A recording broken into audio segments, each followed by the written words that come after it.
राज्यात आता हिंदुत्ववादी सरकार आहे. गोवंश हत्या बंदी कायदा लागू आहे, तरी देखील महापालिका क्षेत्रात 2 कत्तलखाने सुरू आहेत. आमचं सरकार हे खपवून घेणार नाही. जिथे कत्तलखाने असतील ते बंद झाले पाहिजेत, असे आदेश राज्याचे मत्स्य व्यवसाय व बंदरे मंत्री नितेश राणे यांनी जाहीर भाषणात आयुक्तांना दिलेत. बदाम चौकात महापालिकेच्या वतीने उभारण्यात येणाऱ्या मच्छी व मटण मार्केटच्या इमारत बांधकामाचा शुभारंभ नितेश राणे यांच्या हस्ते करण्यात आला. यावेळी ते बोलत होते. कार्यक्रमाला खासदार विशाल पाटील, नितीन शिंदे, आयुक्त शुभम गुप्ता, मुख्य कार्यकारी अधिकारी तृप्ती धोडमिसे, पुणे विभाग मत्स्य व्यवसाय प्रादेशिक उपायुक्त विजय शिखरे, सम्राट महाडिक, स्वाती शिंदे, नीता केळकर, निरंजन आवटी उपस्थित होते. नितेश राणे पुढे म्हणाले, सांगलीत फिश मार्केटसाठी माजी मंत्री सुधीर मुनगंटीवार यांनी निधी दिलाय. एक चांगला प्रकल्प राबवला जातोय. अद्यावत असं मार्केट वेळेत आणि चांगल्या पद्धतीचं होण्यासाठी आयुक्तांनी लक्ष देण्याची गरज आहे. राज्यात काम करताना ठेकेदार चांगलं बोलतात, पण डोक्यावरचं केस गेलं तरी काम पूर्ण होत नाही. अधिकाऱ्यांना माझ्या कामाची पद्धत माहिती आहे. संयम हा गुणधर्म आमच्या टाकण्यात देव विसरलाय.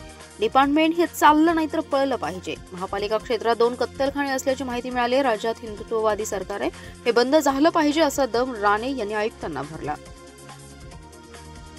मुख्यमंत्री आदरणीय फडणवीस साहेबांनी 100 दिवसाचा प्लॅन आम्हाला दिलेला आहे. सरकार म्हणून आता 5 वर्ष आम्ही लोक तिथे बसलेलो आहे. तुम्ही फक्त मागायचं आणि आम्ही जनतेसाठी उपलब्ध करून द्यायचं, एवढंच फक्त समीकरण आमच्या सरकारचं असल्यामुळे तुम्हाला मी विश्वास देतो.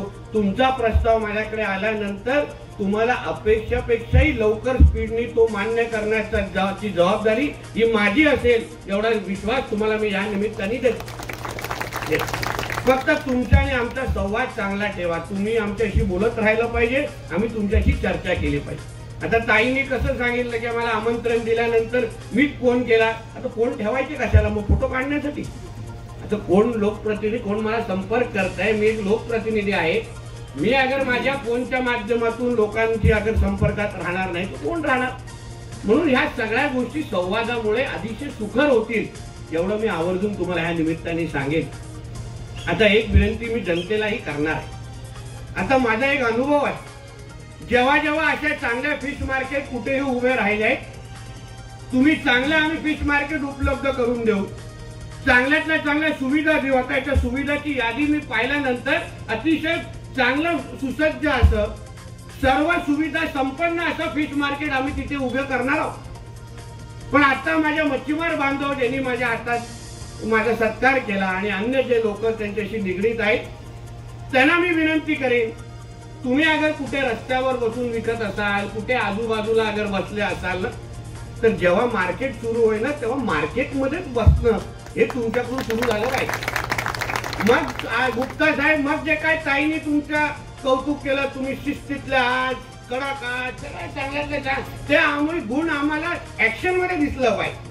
नाही तर भाषणामध्ये उगाच गोड गोड बोलून आम्हालाही तुमच्याकडून प्रस्ताव मान्य करायचा. आम्ही लोकप्रतिनिधी अधिकाऱ्यांना गोड गोड बोलतो, पण ते तुमच्या कृतीतून आम्हाला दिसलं पाहिजे. तुम्ही कडक ठेवा की कोणी एकदा ते फिश मार्केट तयार झाल्यानंतर कोणीही रस्त्यावर बसून मासे आणि मटण विकता कामा नये, आणि कोणीही केलं तर त्याला फाईन मारण्याची प्रक्रिया आणि तयारी तुमच्या माध्यमातून तयार ठेवा. शेवटी शहरामध्ये शिस्त असलीच पाहिजे, आणि ते शिस्त ज्या दिवशी तुम्ही लावाल, मी तुम्हाला विश्वास देतो, खऱ्या अर्थाने तुमच्या फिश मार्केटचा उपयोग जनतेसाठी निश्चित पद्धतीने होईल. लोकांनाही विनंती करेन, जनतेला विनंती करेन की जेव्हा एकदा फिश मार्केट तयार झालं, मग तुम्ही रस्त्यावर शोधायला मच्छीमारांना जाऊ नका, मासे विक्रेत्यांना. नाहीतर काय होतं, आम्ही चांगलं फिश मार्केट लावतो, बनवतो, व्यापारी पण तिथे आतमध्ये येऊन बसतात, आणि मग काही काळानंतर ते व्यापारी परत रस्त्यावर बसतात. मग आम्ही जेव्हा विचारलं, माझ्या मतदारसंघामध्ये असाच अनुभव मला देवगडमध्ये, आम्ही चांगली जागा, कणकवलीमध्ये चांगली जागा करून दिली त्यांना. काही महिन्यानंतर आम्ही बघितलं ते सगळे मासे विक्रेते परत रस्त्यावर. मला अरे बाबा, काय 5 स्टार मध्ये हॉटेल, 5 स्टार मध्ये तुला जागा दिली, इथे कशाला येतो रस्त्यावर? बोलतो नाही साहेब, काय करू, कस्टमर येतच नाही आमच्याकडे, सगळे रस्त्यापर्यंत जाता. बोला हेच आमचं सोयीचं आहे. म्हणून जनतेलाही विनंती करेन की तुम्ही ह्या गोष्टीवर पण बारकाईने लक्ष घाला. आपण जेव्हा कुठलाही चांगलं फिश मार्केट तयार झालं, तर आपल्यालाही मी कळकळीची विनंती करेन की तुम्ही ज्या दिवशी तुम्ही तिथे जायचं बंद कराल, तुम्ही फिश मार्केटमध्ये येऊन फिश घ्यायला सुरुवात कराल, तर मी तुम्हाला विश्वास देतो, तुम्हाला जे काय या भागामध्ये शिस्त लावायचे, जो का फायदा तुम्हाला मच्छी मार्केटच्या माध्यमातून मिळेल तो निश्चित पद्धतीने तुम्हाला अनुभव घेण्यासारखा आहे. म्हणून या सगळ्या गोष्टी आवर्जून आपल्याला सांगत असताना आपण सगळ्या गोष्टी इथे चांगल्यातल्या चांगल्या महाराष्ट्र सरकार म्हणून आमचे आदरणीय देवेंद्र फडणवीस साहेब मुख्यमंत्री असताना आणि आमचे दोन्ही उपमुख्यमंत्र्यांच्या बरोबर घेऊन सगळ्याचे सगळे सांगलीकरांच्या सेवेसाठी इथे उपलब्ध आहोत. आम्ही सरकार म्हणून तुम्हाला ज्या ज्या गोष्टी अपेक्षित आहेत, मग माझं खातं असेल, अन्य आमच्या मंत्र्यांचं खातं असेल, तुम्ही फक्त इच्छा व्यक्त करा, ते काम पूर्ण होणार आहे. त्याच्यात कोण मागे पुढे बघणार नाही. आता एका मंत्र्याचा अनुभव तुम्हाला आलाय, सगळे बाकीचे तसेच आहे. कारण का आमचा बॉस देवेंद्र फडणवीस आहे म्हणून आम्ही सगळे त्यांच्यासारखे आहोत, म्हणून ते काय वेगळा बदल होणार नाही. म्हणून तुम्ही अशाच पद्धतीने विकासाची प्रक्रिया अशाच पद्धतीने चालू ठेवावी अशी अपेक्षा मी व्यक्त करतो. आमच्या आयुक्त साहेबांना जाता जाता एक विनंती करेन. हा कदाचित माझ्या खात्याच्या अंतर्गत विषय नसेल तरी एक नागरिक म्हणून आणि एक हिंदू म्हणून मी तुम्हाला एक विनंती करणार आहे की तुमच्या शहरामध्ये 2 कत्तलखाने सुरू आहेत, ते आमच्या सरकारच्या काळात बंद झाले पाहिजे एवढा आयुक्त साहेब तुम्ही लक्ष घाला.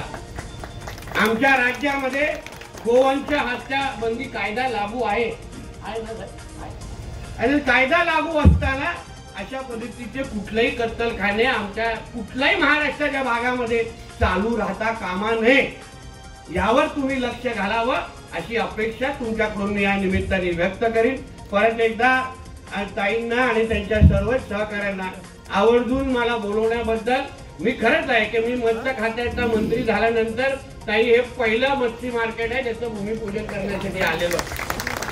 म्हणजे इतिहासामध्ये आता पहिली नोंद तुमच्या कार्यक्रमाची झालेली आहे आणि म्हणून आपल्याला मी विश्वास देतो येणाऱ्या कालावधीमध्ये तुम्ही काही सांगा विकासाच्या दृष्टिकोनातून माझ्या खात्या अंतर्गत असलेले कुठलेही विषय. आज जसं तुम्ही माझ्याशी संवाद साधला तसे आमचे अन्य भारतीय जनता पक्ष आणि आमच्या महायुतीच्या सगळ्याच कार्यकर्त्यांना सांगेन, आम्ही तुमचे हक्काचे लोक आहोत, हक्काचे मंत्री आहोत. आज जे काही मंत्री झालेलो आहे ते माझ्या महाराष्ट्राच्या जनतेमुळेच आहेत. म्हणून तुम्ही मागावं, तुम्ही अपेक्षा व्यक्त करावे आणि सरकार म्हणून आम्ही पूर्ण करावं, एवढंच हे सगळ्या गोष्टीचे संबंध असतील.